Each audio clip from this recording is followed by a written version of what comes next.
Ayan guys, ang aking asawa ay natulero na. Dahil 14 pa ako ng madaling araw, nung Valentine's, binati ko ng binati. Eh ngayon ay 60 na, hindi din ako natigil ng kababate. Ay sabi ko, hanggat hindi ako niliregalo ng asawa ko, kahit umabot pa ng 2050 o kung ano pa mang taon, basta hindi ako niliregalo, hindi ko titigilan ng kababate ng Happy Valentine. Ayan, ay di pagdating ko sa bahay ngayon, siguro natulero na. Dati hindi na, at sabi na, ilampas ng Valentine's Day, bumati pa ng bumati. Aba, pagdating ko ng bahay, may sulat. Tapos iniwan ho ang bangkumat. Yun yung ATM. Tingin. Ciao, amore mio. Wow, ang sweet. Lasciato la mia bancomat. Ha messo il ricarica 50 euro per comprare quali che vuoi. Ako dahil bumili ng gusto ko. Nilagyan daw niya ng 50 euro yung ATM at bumili daw ako ng gusto ko. Ayan. Te amo tanto amore.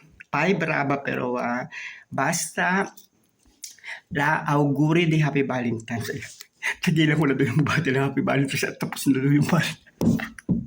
Ganyan yung gagawin nyo sa inyong mga asawa. Hanggang sa matulero, bibili din kayo ng regalo. Ayan, ganyan na ho. Ganyan.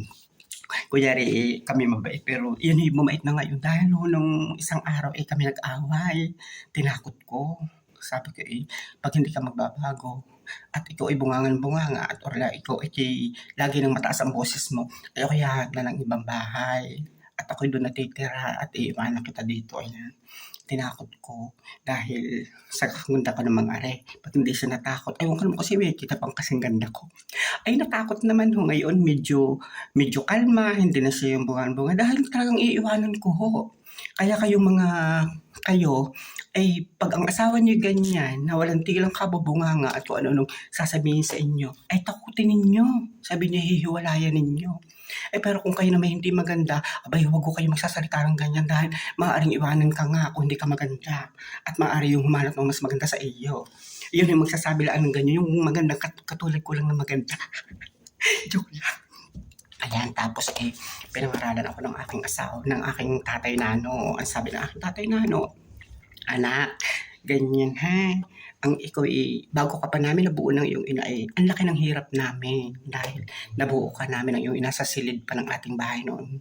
Alam mo naman ang ating bahay noon, yung mga sasapa, sa silid ka namin nabuo. At dahil nga, siyempre, may mga kapatid ka, kami naman nahihiya. Ayan, doon kami nabuo sa silid na madilim pa dahil may pasalasala pa. Dahil ang dilim at paubos na yung gas ng kingke. Lalo na yung walang mga kuryente. Ayan, tapos saka hirap na hirap pa ng paglilihi sa iyo ang iyong ina. Tapos aapihin ka nila. Hindi pwede yung ikaw mahal namin, anak. Ayan, ganyan. Di ako naman, siyempre laki ang puso ko dahil mahal ako ng aking mga magulang. Tapos, ang iyong ina hirap na hirap paglilihi sa iyo. Alam mo bang, siya sa kanyang paglilihi lagi isang patuwad-tuwad, ganyan. Hirap na gusto niya, nakatuwad, ganyan. Tapos ang gusto niya talaga ay itlog na talagang bagong itlog na yung bagong labas talaga sa puwit ng manok, yung talagang paglabas putak pa ng putak, ganyan talaga. Hindi ko alam kung ba't ganyan ang pinaglinhan. Tapos yung hotdog, ang gusto niya, ayaw niyang lulutuin, basta gusto niya lang parang yung nilalawa niyan, yung tinitikman-tikman na sariwang hotdog, ayaw niya nang niluluto. Sabi ko, bakit naman ang asawa ko ganyan ang pinaglinhan. Tapos yung ulo ng tuyo, gusto niya, himod lang ng himod. Sabi ko, Diyos ko, ano ba yung pinaglinhan ng asawa kong ito? Parang kakaiba naman. Ayan, hanggang sa yan, ganyan nga. Kaya anak, ingatan mong iyong pagka-virgin dahil nga ang hirap ng pinagdaanan ng paglilihi sa iyo ng iyong ina yan. Okay, may nakinig. Tapos wag ka ding yung mga pag magre-regalo ka, huwag kang hihingi ng kapalit. Tapos kung anong ibigay sa iyo, pagpasalamat mo, ganyan. Sabi ko, sa tatay, susundin ko kayo. Ayan. Yung nagkataon ngayon ng aking asawa, wala namang regalo. Ako yung nagregalo ng Jordan na t-shirt. Sabi ko ba, hindi ako papayag. Alam naman ko lang ng regalo. Tapos siya walang regalo. Aba, hindi pwede.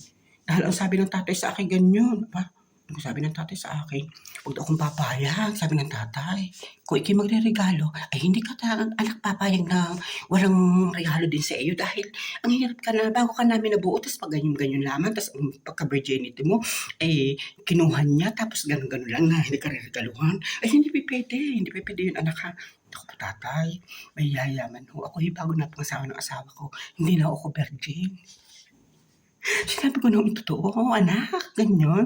"Oo tatay, alam niyo kung ako'y dalaga pa, eh, wala na akong pagka-virginity ko. Pasalamat kayo't ako'y pinakasalan ng aking asawa kahit hindi na ako virgin dahil sinunod ko naman puti ho ang mga kasabihan." Diyan no'n narinig ko lang sabi nila, bawal daw hong ikasal tatay ngayon ng ano, yun hong virgin. Kaya ang ginawa ko tatay, aba'y ako'y bata pa, ako'y teka muna tatay, ako'y nagpapatanggal na ng virgin dahil ho kaysa naman ako hindi mapakasal. Kaya ho tatay siya, eh, siya naman ho't ako'y ang asawa ko'y baka magalit na. I love you all, God bless.